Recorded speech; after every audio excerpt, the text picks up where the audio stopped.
Ya, kalau ke trakea berarti dia saluran pernafasan. Kalau ke esofagus berarti saluran ya. Nah, berarti di sini ada faring ya. Tadi faring itu berarti ada percabangan, ada yang ke rongga hidung ya, atau nasofaring, ke rongga mulut orofaring, dan ke laring ya, laringofaring ya. Itu secara anatomi. Nah, hati-hati nanti saat pemasangan, kan takutnya selang NGT itu masuknya ke saluran pernafasan, itu yang tidak boleh ya. Jadi karena tadi nasogastrik ya, naso hidung, gastrik adalah lambung ya, selang nasogastrik. Oke ya, itu secara anatomi. Ini tulang belakang, hepar, diafragma, paru-paru. Oke. Terus kemudian sudah apa saja yang harus dipersiapkan? Alat-alatnya ada apa saja? Lambung ya.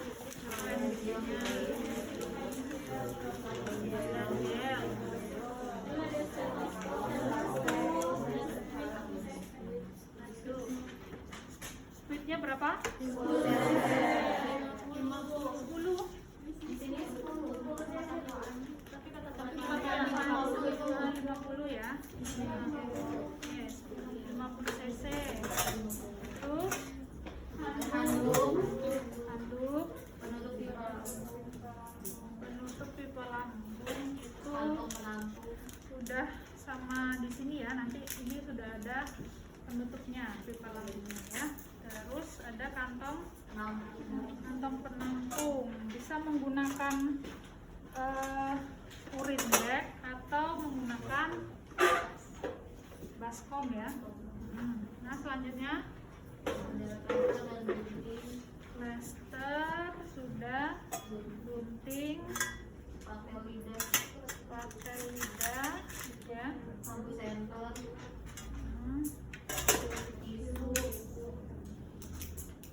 lampu, terus ada tisu ya, terus ya ada gelas, air ya, bisa air NaCl ataupun air matang gitu ya, air mineral. Udah, apalagi? Sarung tangan bersih. Terus bengkok,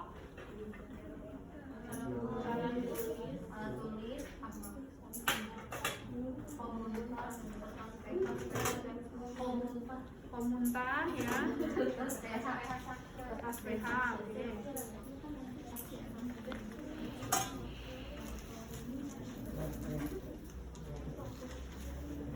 Oke, baik ya, itu tadi alat-alatnya ya. Oke, terus sebelum tindakan apa yang harus dilakukan?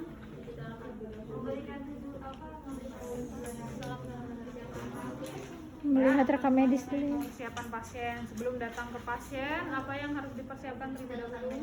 Catatan medis dulu. Catatan medis ya, kaji apakah pasien tersebut benar membutuhkan ya tindakan pemasangan NGT dan bilas lambung ya.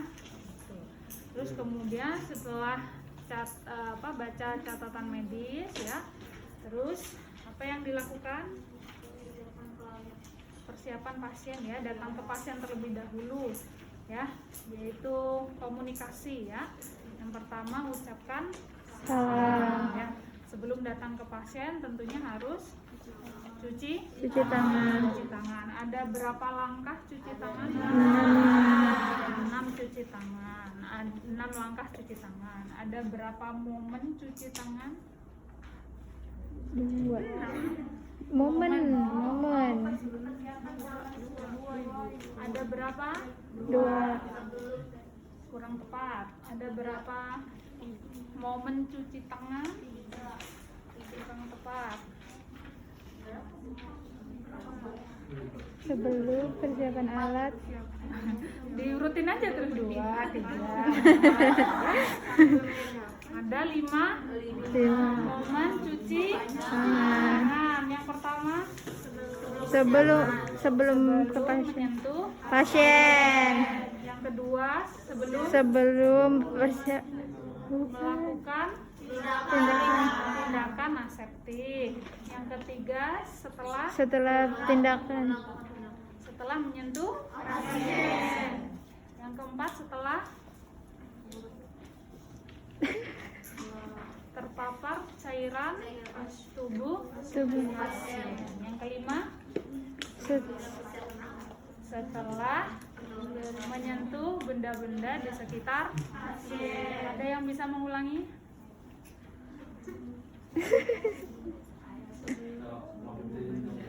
Yang pertama sebelum bertemu dengan pasien, Sebelum menyentuh pasien, pasien. ya.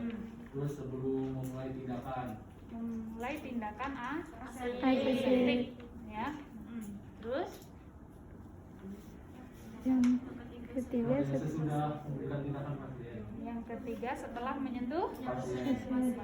Yang keempat sesudah memegang cairan pasien, terpapar cairan pasien, tubuh pasien. Yang kelima setelah membuang benda-benda di sekitar pasien. Oke, plus.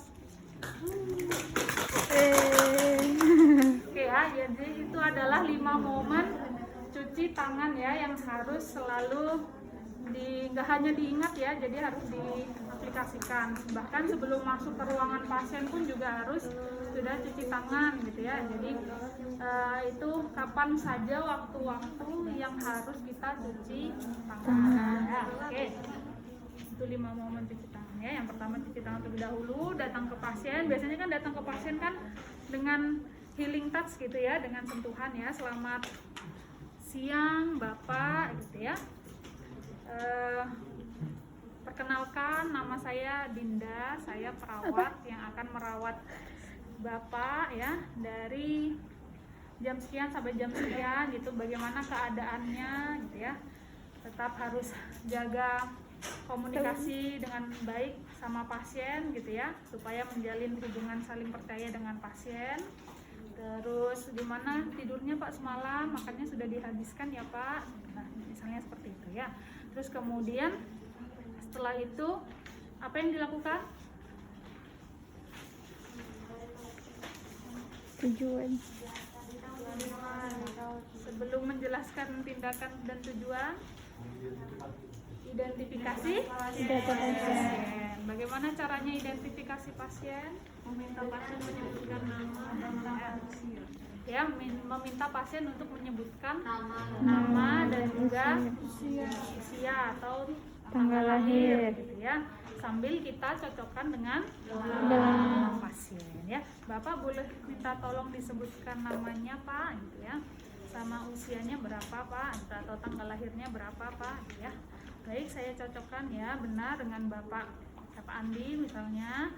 Terus kemudian tanggal lahirnya sekian gitu ya.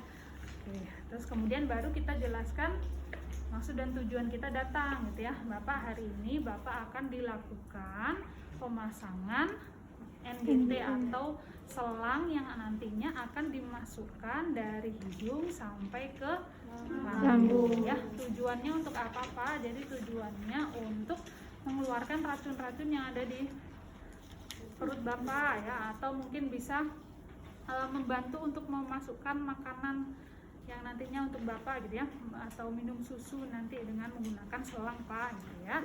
Terus kemudian setelah itu tanyakan kesediaan pasien ya, apakah Bapak bersedia gitu ya. Terus beri kesempatan pasien dan keluarga untuk bertanya ya. Dari yang sudah saya jelaskan, apakah ada yang ingin ditanyakan Pak gitu ya.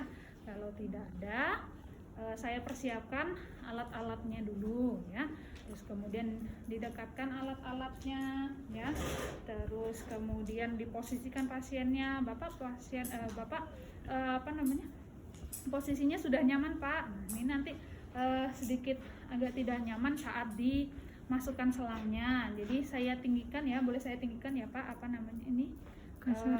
bednya ya. Nah, sambil tinggikan. Posisinya apa kalau pemasangan NGT? Semipolar. Semipolar itu berapa derajat? 45 derajat. Boleh minta tolong? Ini kan.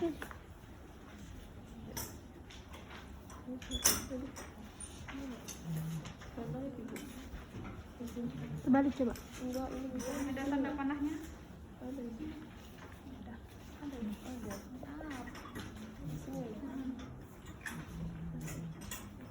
Aku balik dulu. Udah ya?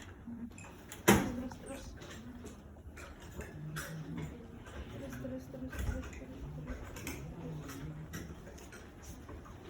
Gak bisa dijeda ya. Gak bisa dijeda.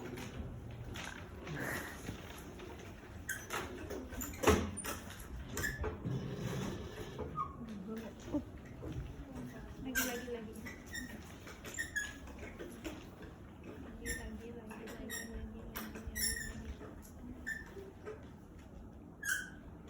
Nah, ya.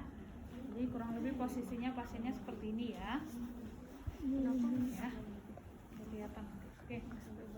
Ya, sudah diposisikan pasiennya, kemudian atur pencahayaan dan juga pasang sahira ya. Jadi untuk menjaga privasi Pasien.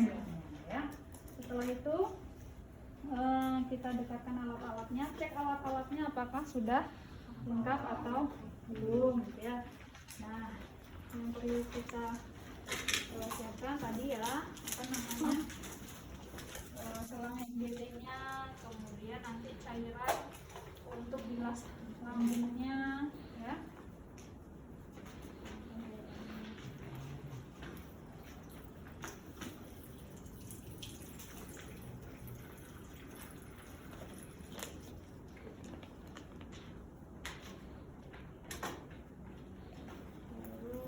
Plasternya mumpung masih belum pakai apa namanya, Sarung sarung tangan. tangan ya. Kalau pakai sarung tangan kan agak sulit kan.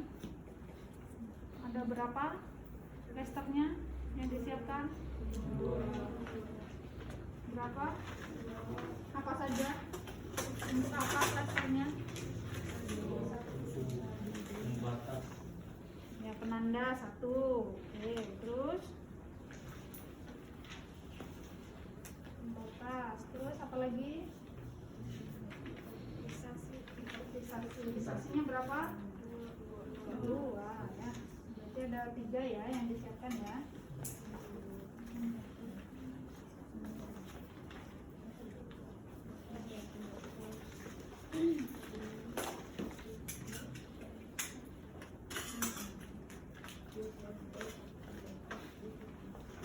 Nah, setelah itu pasang handuk di dada pasien. Komisi ya Pak, saya pasang. Terus beri tisu ke pasien gitu ya. Maka ini biasanya nanti kalau mau muntah gitu ya bisa Keluarkan. ya. Udah, setelah itu baru kita cuci tangan lagi ya. Lalu pasang handscoon-nya, handscoon Bersih. berarti prinsipnya apa? Bersih.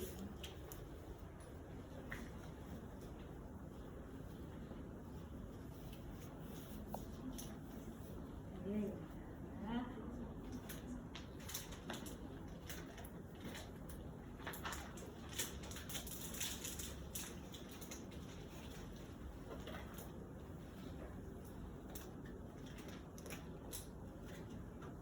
siapkan gelnya juga ya.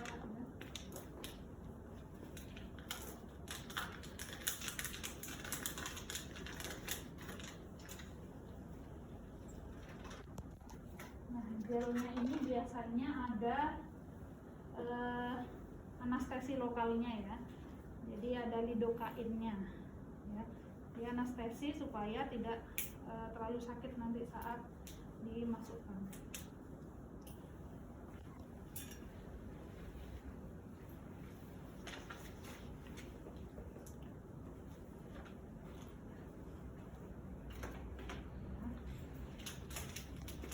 Terus Terus untuk selang NGT ini kan pasti ada ukuran-ukurannya ya. Nah, kalau untuk dewasa biasanya ukurannya berapa? 12 sampai 16. Berapa? 12 sampai 16. 12 sampai 16. Ini 18 ya, berarti kira-kira 12 sampai 18 untuk orang Dewasa. Terus kalau untuk anak-anak, bayi berapa? 8 sampai 10 ya. Biasanya kalau bayi baru lahir ya, neonatus itu tidak dimasukkan melalui hidung tapi melalui Mulut. ya, dia orogastrik ya. Ini pembukaannya.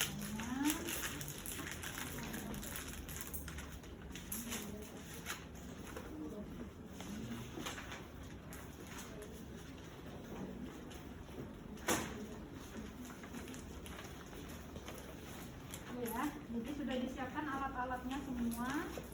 Setelah itu kita cek ke pasien terlebih dahulu ya. Kita akan menentukan lubang mana yang akan dimasukkan. Masukkan. Kita cek terlebih dahulu lubang hidungnya ya. Permisi ya Bapak ya. Kita cek apakah ada kotoran ya atau sumbatan seperti itu, apakah ada polip atau tidak ya, dicek terlebih dahulu kebersihan hidungnya. Kalau kotor ya berarti harus dibersihkan terlebih dahulu ya. Oke, terus kemudian ya, Bapak hidungnya sudah bersih ya Pak. Terus untuk menentukan lubang hidung mana yang dimasukkan selang itu bagaimana? Menunjukkan pasien untuk bernapas dengan menggunakan satu hidung secara bergantian. Ya, jadi diinstruksikan pasiennya untuk menghembuskan nafas ya. Jadi kita bandingkan kanan dan kiri ya. Terus apa yang dirasakan, apa yang dibandingkan? Di mana lubang mana yang dipilih? Kan dibandingkan nih. Coba dibandingkan sekarang. Lubang hidungnya masing-masing. Kanan dan kiri sama atau beda? Beda. Beda. Nah, yang dipilih yang mana? Kanan. Kenapa? Lebih besar. Tahunya lebih paten gimana? Ya, hembusannya lebih kencang ya. Jadi kita rasakan ya. Bapak silakan menghembuskan nafas Pak ya, dibandingkan kanan dan Kiri. pasti yang lebih kencang yang di Kanan. yang belum tentu di kanan atau di kiri ya. Maksudnya yang lebih kencang berarti itu yang nanti dimasukkan selangnya ya. Iya, Belum itu. tentu semua orang kanan semua gitu ya yang dimasukkan selangnya enggak. Jadi yang dipilih yang hembusannya paling Kencang. Nah, terus kemudian kenapa seperti itu? Kenapa dipilih yang lebih kencang? Karena tadi apa tadi? Berarti menunjukkan bahwa lubang tersebut lebih paten ya, jadi lebih longgar gitu atau lebih tidak ada sumbatannya seperti itu ya. Itu silahkan untuk memilih lubang hidung yang mana ya. Terus kemudian setelah itu kita mengukur selangnya ya. Kita mengukur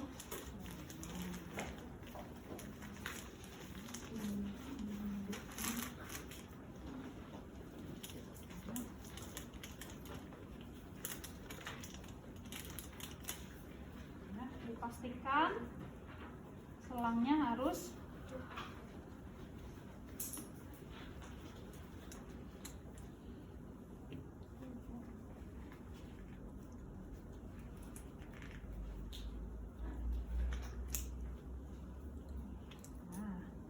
dia harus tertutup ya. Ini kan penutupnya. Ini penutup selang NGT-nya ya. Harus ditutup terlebih dahulu. Ya. Terus ya, supaya tidak terjuntai-juntai. Nah, itu kita harus gulung. Ya. Supaya tidak ya, digulung.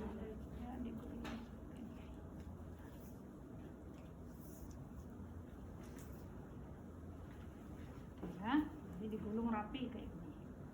Nah, setelah itu kita akan mengukur sejauh mana ya atau sepanjang mana selang itu akan dimasukkan. Dengan cara apa? Gimana caranya?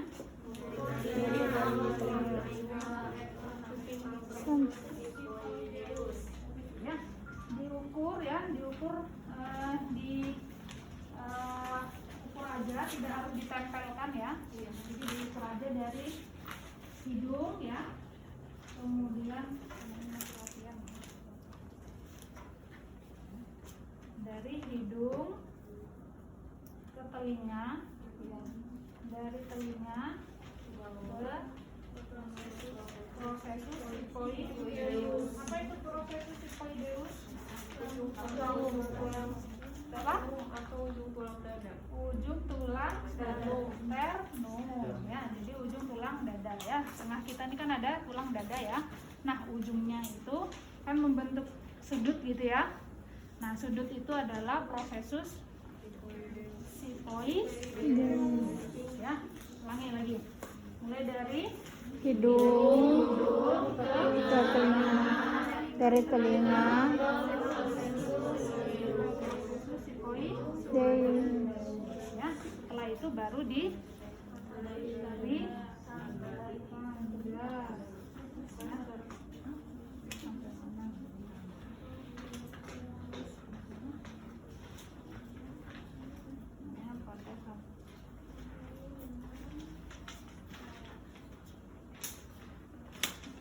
diberi tanda. Berarti ini nanti adalah batas yang akan dimasukkan selangnya. Ya. Sudah. Baru setelah itu kita dari jari. ya. Ya. Bisa langsung seperti ini atau dioleskan ke kasar terlebih dahulu. Ya, nanti baru ya, boleh di tangan seperti ini atau langsung.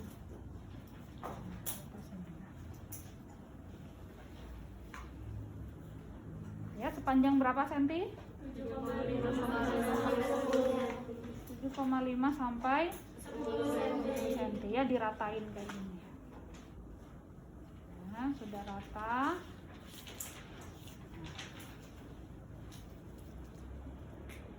Ya.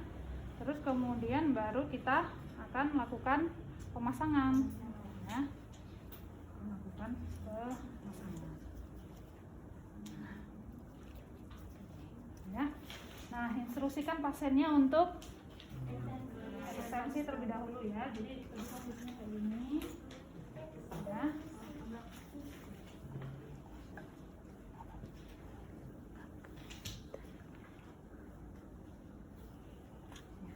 Bapak, ini selangnya akan dimasukkan ya Pak. Rasanya agak tidak nyaman, jadi mohon kerjasamanya ya Pak. Nanti kalau terasa sampai di tenggorokan ada sesuatu, mohon bantu untuk Menelan. gitu ya. Sudah. Ini saya masukkan ke lubang hidung ya Pak ya. Nah, itu terus kemudian kalau nyeri bisa tarik nafas dalam ya Pak ya, sambil dimasukkan. Saya masukkan ya Pak, permisi, agak tidak nyaman, mohon maaf ya. Ini agak sulit ya, sambil dimasukkan ya. Terus kepalanya didongakkan terlebih dahulu kan tadi saat dimasukkan ya, bawa kepalanya ke atas ya Pak, lihat ke atas. Nah, kemudian setelah itu kalau sudah ada tahanan gitu ya, baru instruksikan pasiennya untuk menelan dan kepalanya fleksi ya, menunduk ya. Nah, sambil minta tolong bantu untuk menelan. Bapak bantu untuk menelan Pak ya, sambil didorong. Nah, kalau aslinya nggak akan keras gini gitu ya, nanti akan lebih ya, sambil terus didorong, telan Pak, bantu telan Pak, bantu menelan gitu ya. Jadi pasiennya mungkin akan ngerasa mual, pengen muntah gitu ya. Bantu menelan Pak, bantu menelan sampai dimasukkan ke batas yang sudah Tentukan. ditandai tadi ya. Oke. Setelah itu ya sudah masuk, apa yang dilakukan? Fiksasi sementara. Tangan. Fiksasi sementara. Ya. Karena kita fiksasi sementara.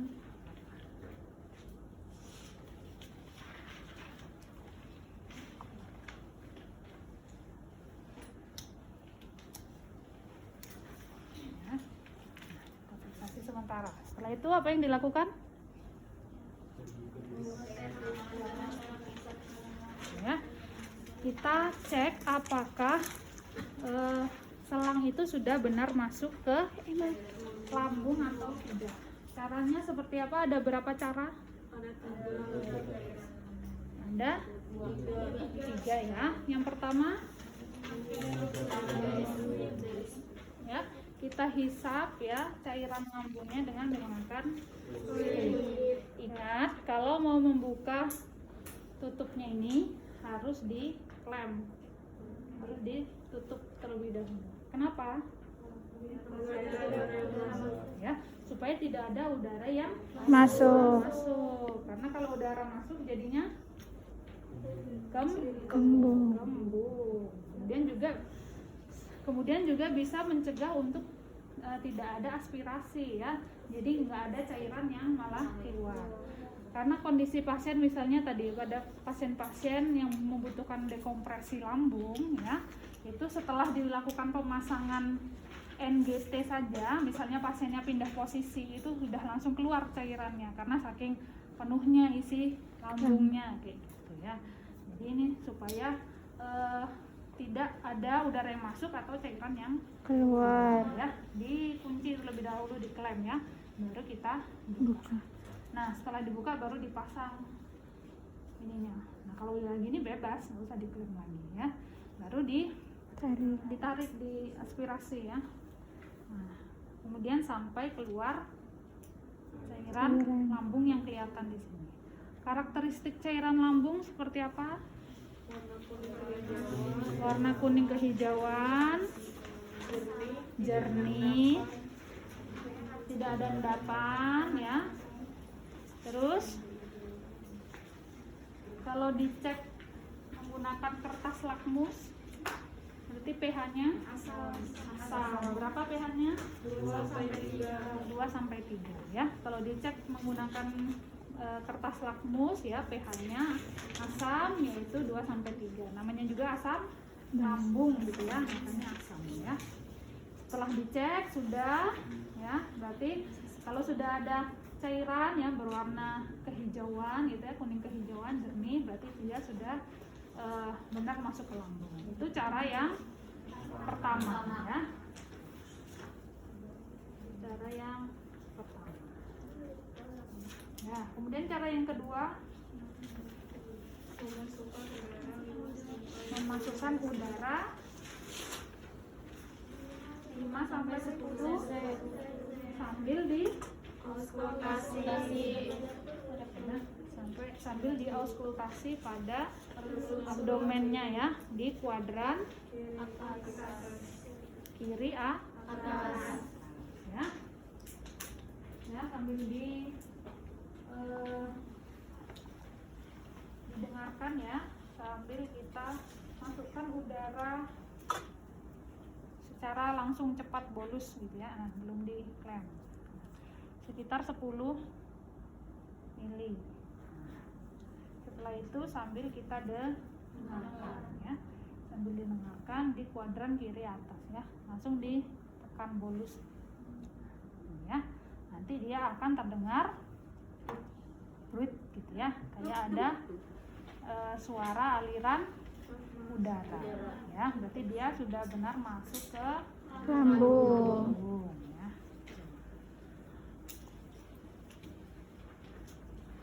Nah, itu cara yang Kedua. kemudian cara yang ketiga,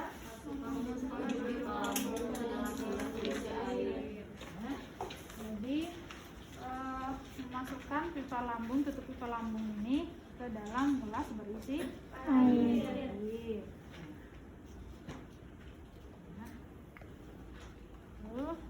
Normalnya seperti apa? Tidak ada gelembung udara ya. Normalnya tidak ada gelembung udara. Kalau ada gelembung udara berarti masuk ke paru-paru ya, diindikasikan kemungkinan masuknya ke Paru-paru. sama juga kalau di aspirasi tadi ya, yang keluar kan cairan berwarna kuning hijauan. Kalau di aspirasi ternyata berwarna pink merah gitu ya dan bergelembung, biasanya itu juga masuk ke paru-paru ya. Itu untuk pemasangan NGT ya, berarti sudah benar, sudah paten masuk ke lambung. Setelah itu kita lanjutkan untuk Bilas lambung. ya. Tadi bilas lambung sudah disiapkan ya cairannya. Nah, kita siapkan juga baskom atau kantong penampung, bisa menggunakan urin bag juga ya. Urin bag yang buat kateter kemarin ya. Tapi dalam kondisi yang baru itu bisa juga digunakan untuk menampung cairan lambungnya. Seperti itu. Kenapa menggunakan itu ya? Jadi karena urin bag tadi itu sekali pakai, kemudian ada apa namanya ukurannya ya, atau ada volumenya gitu ya, atau batasnya. Nah itu untuk mengukur ya berapa volume yang keluar dari cairan lambungnya, gitu ya. Nah kalau di sini mungkin bisa menggunakan gelas ukur. Karena ini ada gelas Ukur. gitu ya, jadi bisa dihitung kira-kira cairan lambung yang keluar itu berapa. Terus kemudian ya, apa yang dilakukan kalau untuk bilas lambung?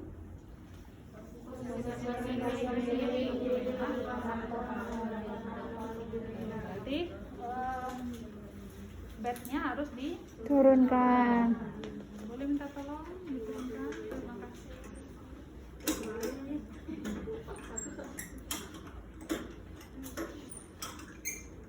Di sini berotot.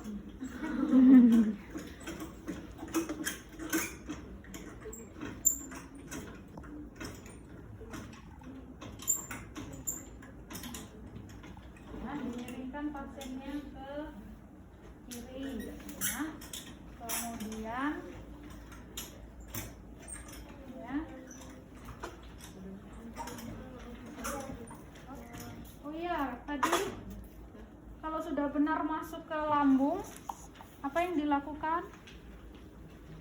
Harus fiksasi ya, fiksasinya di pipi ya.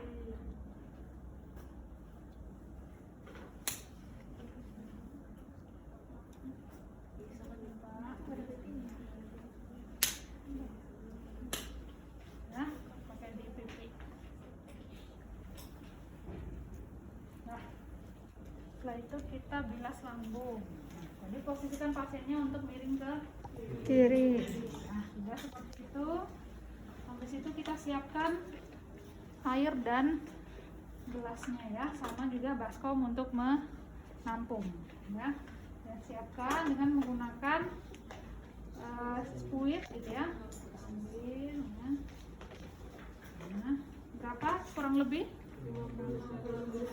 50 cc ya. Berarti sampai penuh ya. Nah, itu kita masukkan cairannya sambil didorok perlahan ya. Setelah itu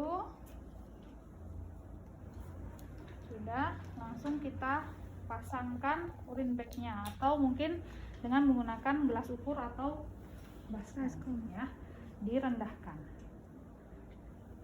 Posisinya lebih rendah daripada pasien ya, nanti dia akan cairannya akan keluar ya. Nah, kalau sudah tidak ada cairan keluar, tutup lagi. Kita masukkan lagi cairan sebanyak 50 cc. Masukkan lagi 50 cc. Sudah, terus keluarkan ya.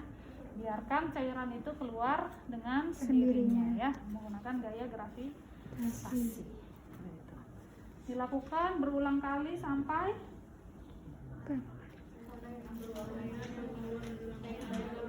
ya. Jadi sampai cairan yang keluar dari pipa lambung ini berwarna jernih dan tidak beracun.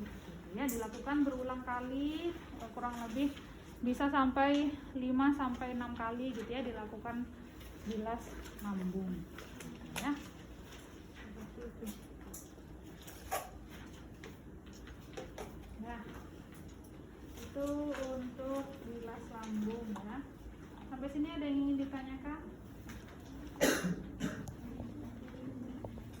Waktu itu ingin bertanya, Silakan. ketika memasukkan air ke dalam lambung itu harus langsung 50 cc atau setengah?